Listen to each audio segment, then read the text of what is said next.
Right. The way you treat others. Not being haughty. Being humble is a big part of being approachable, I would think.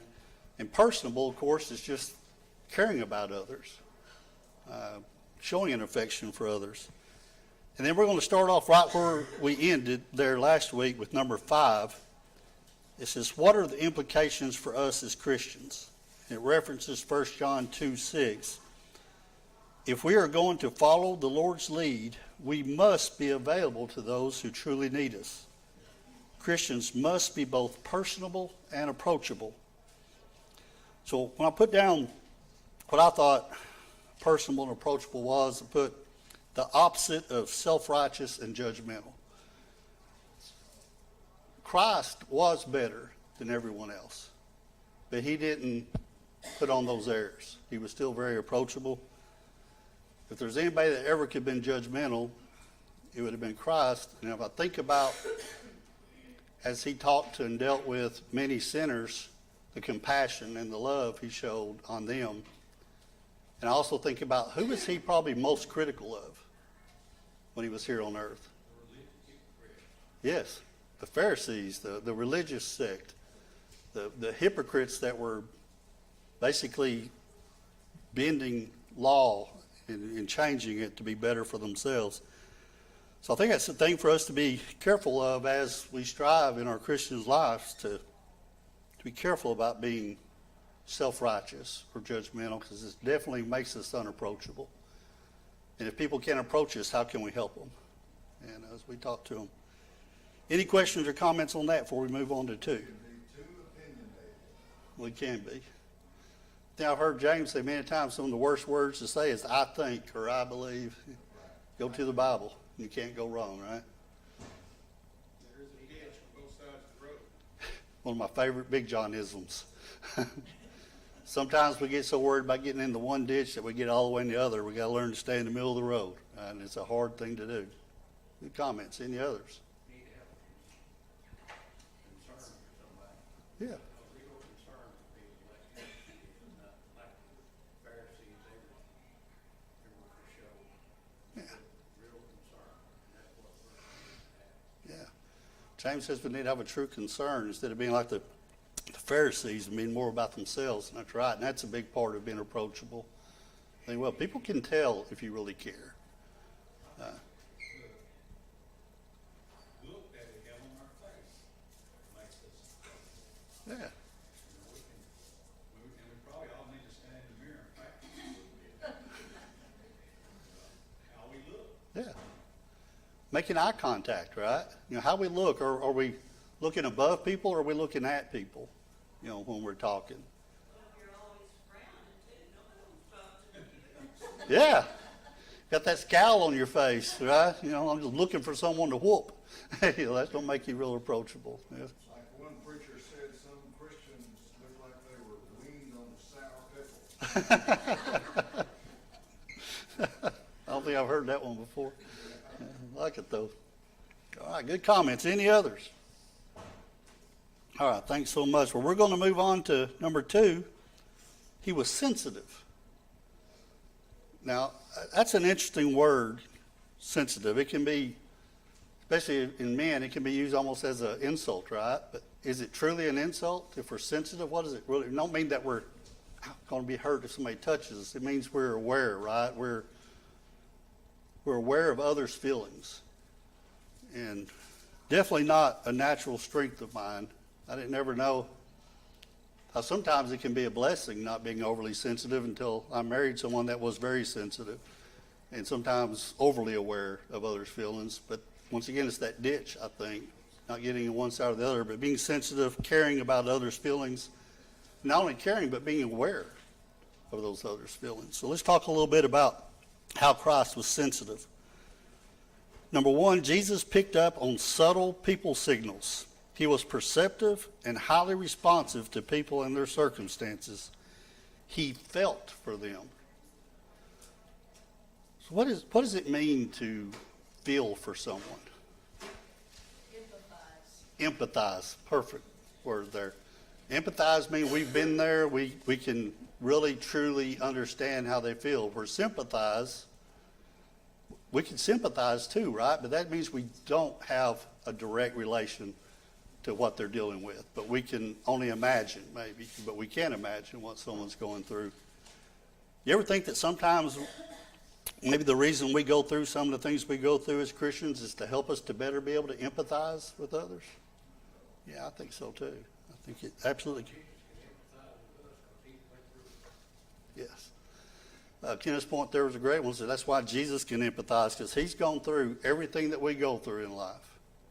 And we're going to talk today about some of those things that he went through and some of those things that he felt. And it's just, we're just so fortunate to have that perfect intercessor, right, between us and God that can understand and relate to everything that we go through. One of the most unbelievable acts that he'd ever done, that's recorded,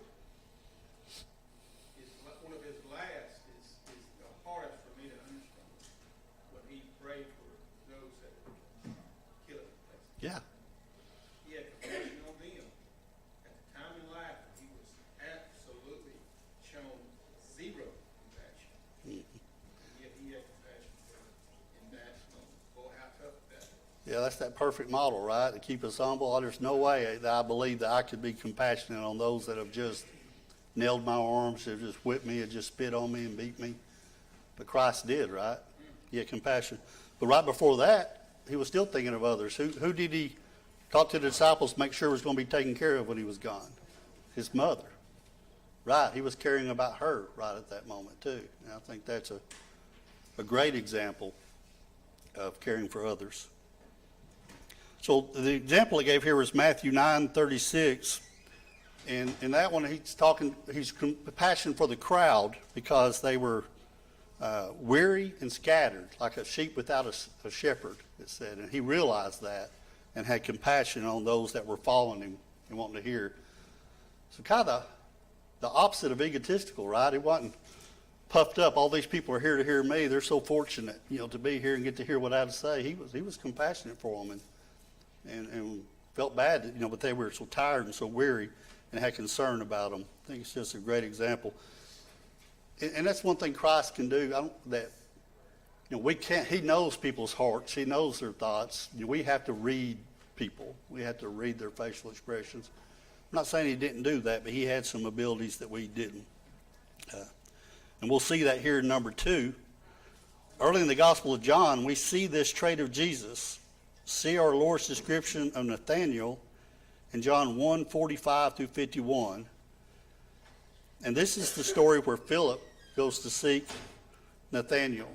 And he goes and finds him and tells him that the Christ is here, the Nazarene. And it's kind of interesting that Nathanael says, "Does anything good come from Nazarene?" And Christ knew he said that. And, but no offense apparently, because when he comes up with Nathanael, Christ says, "Here's an Israelite with no deceit." And then he said, "I saw you before Philip called you under the fig tree." So if you go read that, Jesus saw him, he knew him, and he showed him that he knew him right off the bat, even though he'd never met him, to my knowledge. He knew him, and that was just a powerful story. So the words here says, Jesus seeing Nathanael involved more than mere mechanics of physical sight. He does not simply mean a beam of light struck you and bounced over to my optic nerve, transferring your image to my brain. He didn't mean I see you. Right? It don't mean I'm seeing you with my eyes. I see you. I know you. I know you for who you are. He knows us all better than we know ourselves. Yeah. Yeah. Knows our abilities, our limitations better than we know ourselves. Anything else? All right. Number 3. Sensitivity requires observation, perception, and concern. We must first see what's there, which is people and their circumstances, then perceive, which is have insider understanding, the sights and signals people are given. Then we must show concern, which means we feel or have compassion for them. Let's go to John 11 and 32 through 44. So book of John, chapter 11, verses 32 through 44. And it says, "For the empathy and compassion of Jesus. So, this is the story of Lazarus. And what was so great about the story of Lazarus? Jesus cried. Yeah. Jesus cried. So was there a relationship between Jesus and Lazarus prior to this? Yeah. And what had happened before Jesus arrives here, or is arriving here in chapter 32? Kind of, Lazarus had died. And there was a close relationship there with his mother and with Lazarus, right? And so Jesus comes, and then pick up here in 32. Then when Mary came where Jesus was and saw him, she fell down at his feet, saying to him, Lord, if you had been here, my brother would not have died. Therefore, when Jesus saw her weeping, and the Jews who came with her weeping, he groaned in the spirit and was troubled. And he said, where have you laid him? They said to him, Lord, come and see. And the shortest verse in the Bible, there, number 35, Jesus wept. Then the Jews said, see how he loved him. And some of them said, could not this man who opened the eyes of the blind also have kept this man from dying? Kind of pause right there. Kind of interesting point. People saying, couldn't he have? Right off the bat, not he's here, he can do these great things. Already putting blame. But then move on. 38. Then Jesus, again groaning in himself, came to the tomb. It was a cave, and a stone lay against it. And Jesus said, take away the stone. Martha, the sister of him who was dead, said to him, Lord, by this time there's a stench, for he's been dead for 4 days. And Jesus said to her, did I not say to you that if you would believe, you would see the glory of God? Then they took away the stone from the place where the dead man was lying, and Jesus lifted up his eyes and said, Father, I thank you that you have heard me, and I know that you always hear me. But because of the people who are standing by, I said this, that they may believe that you have sent me. Now when he had said these things, he cried with a loud voice, Lazarus, come forth. And he who had died came out, bound hand and foot with grave clothes, and his face was wrapped with a cloth. And Jesus said to them, loose him and let him go. So one of the great stories in the Bible, right? Raising from the dead. But I think y'all hit it right when you said the amazing part here is that Jesus wept. Do you think he wept because Lazarus was dead, or do you think maybe it was because of the pain, the agony he was seeing in those that loved Lazarus? I think it's the latter, yeah. Because he knew Lazarus wasn't going to be dead long. But he saw people that he cared about hurting and grieving. And that can be the way it is. There can be somebody that we don't even know that passes, but we know someone that was close to them, and we see them hurting, and we become sad. But that's caring, that's compassion, that's feeling for others, and Christ absolutely had that trait. Any thoughts on that before we move on? There's a part of this story that bothers me, and it's because I don't understand it. Lazarus was in paradise. Who would want to come back out of that and come back to all these problems? Mm-hmm. That's an unanswerable thought, but there he was in paradise, away from sadness and sorrow and bad health. And he came back to all this. Mm-hmm. Yeah. Right? You're right. I'm sure it is that way, but how many benefited? And I benefited through the years from that happening and that proof. No, yeah. But you're right. I wouldn't want to come back. No. Good call. His spirit, his soul was in paradise. That's right. Jesus didn't have any problem restoring his soul to his body. Right. If he could bring him back from the dead, he could restore his soul to his body and make it come alive.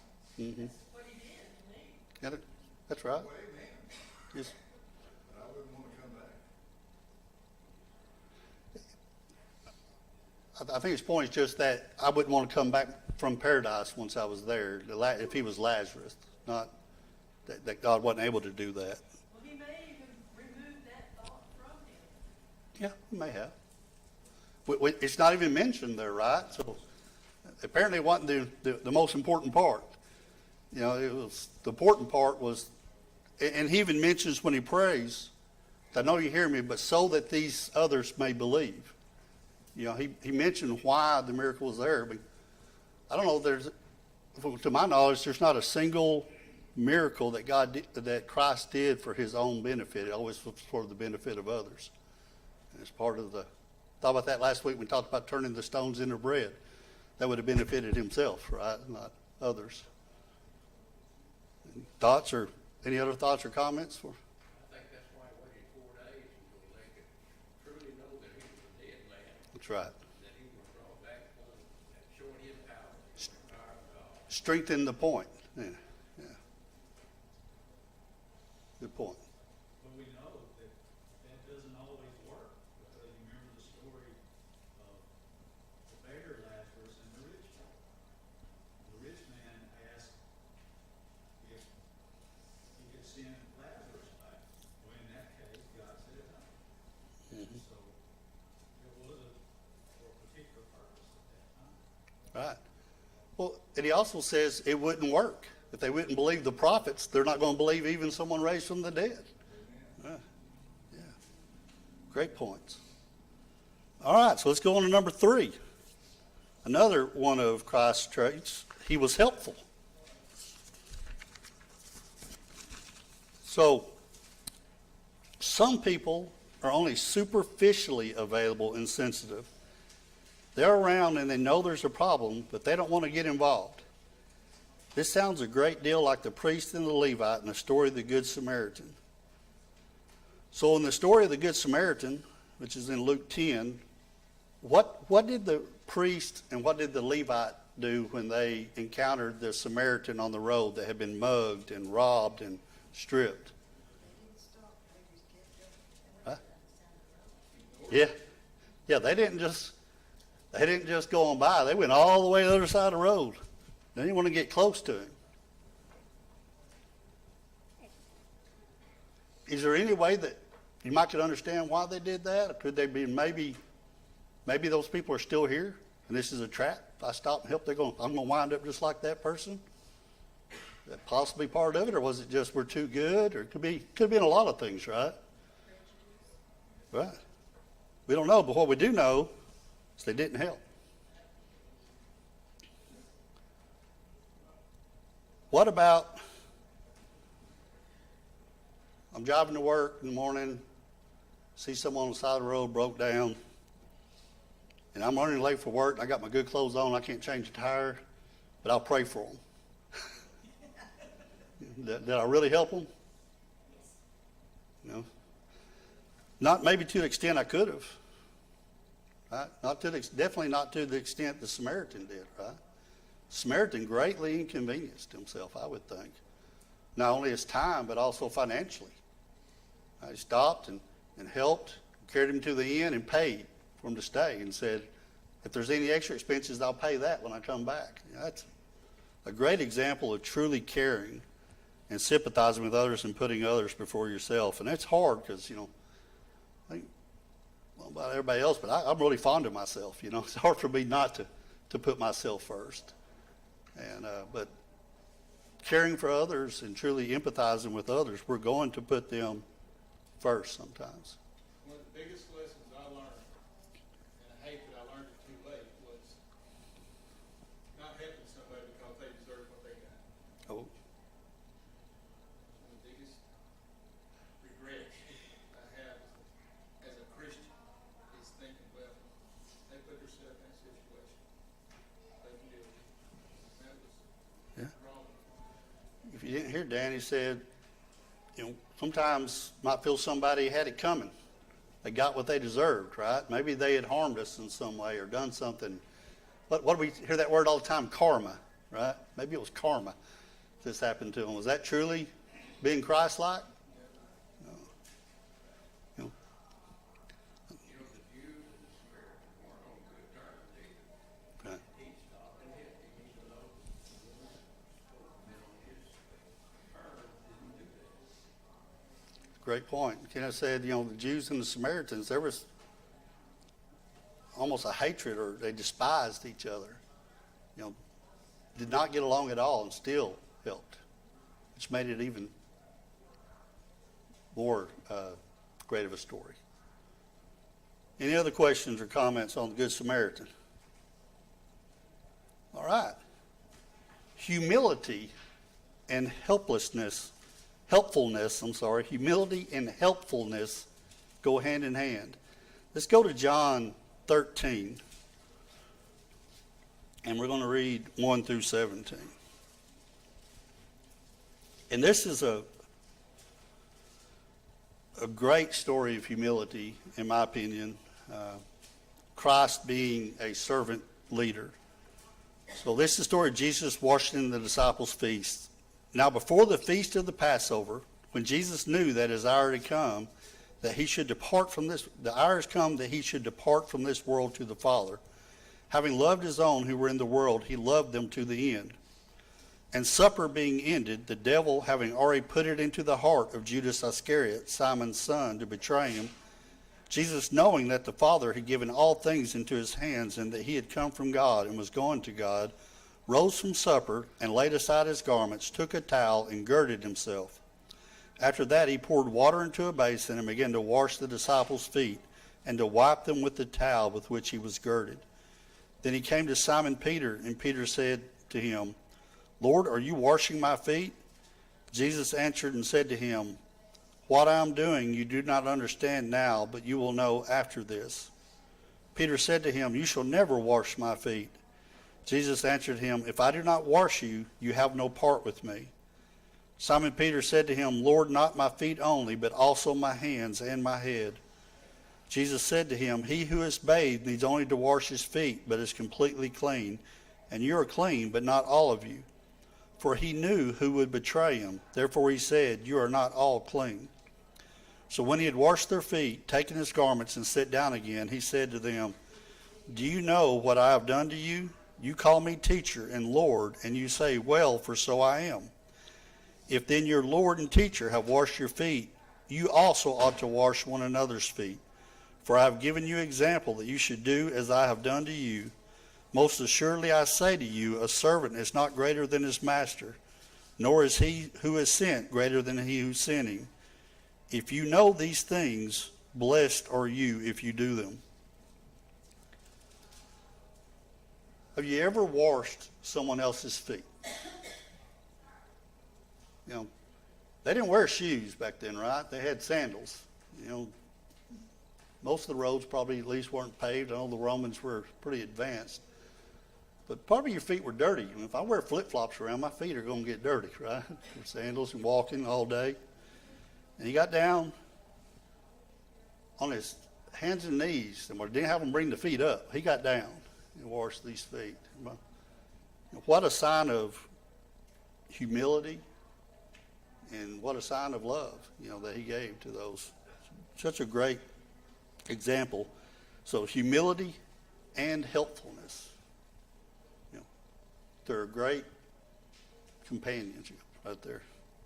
Well, I think the helpfulness part, if I understand the tradition, the foot washing was a sign of hospitality. When you came to my house, my servants washed your feet for you. And so not only was it a sign of humility, but also of helpfulness in that it was hospitable. Point, Jay. And like I said, my servant is going to do it, right? Yeah. Good point. Sign of hospitality, probably part of the custom at that day, but still absolutely Christ humbling himself, get down and do it himself, because he was the teacher. He's the one that should be exalted there. Is that a great trait in leaders? Wouldn't people much more gladly follow someone that's that humble and cares about them that much? There's all kinds of different leaders. There's different leadership styles, but a servant leader is definitely one of the most effective. And Christ was definitely a servant leader. Any other thoughts or comments before we move on? All right. Helpfulness is a bread and butter element of Christianity. It should be standard equipment on all models. Not everyone can be a pulpit preacher or a shepherd, but every Christian can be a helper. It says, see, let's go to Galatians 6 and read verse 10. There.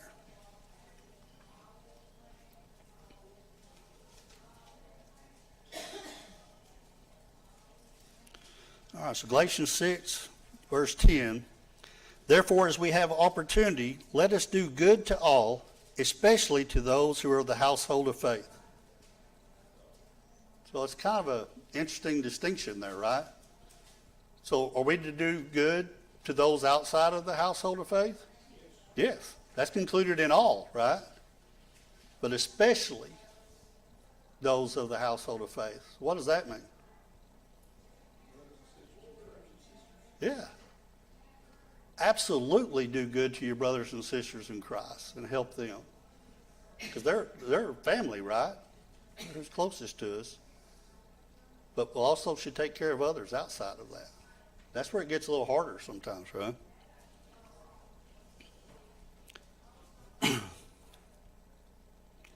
Move on to number 4. Some of us get so busy with tasks and things that helping people gets neglected as a low priority item. That don't ever happen, right? We never get too busy to do things for others. Christ had a lot on his plate, didn't he? He had a short timeline. He knew how the story was going to play out. He knew his time was short. He knew what was about to happen to him. And was his focus on himself? No.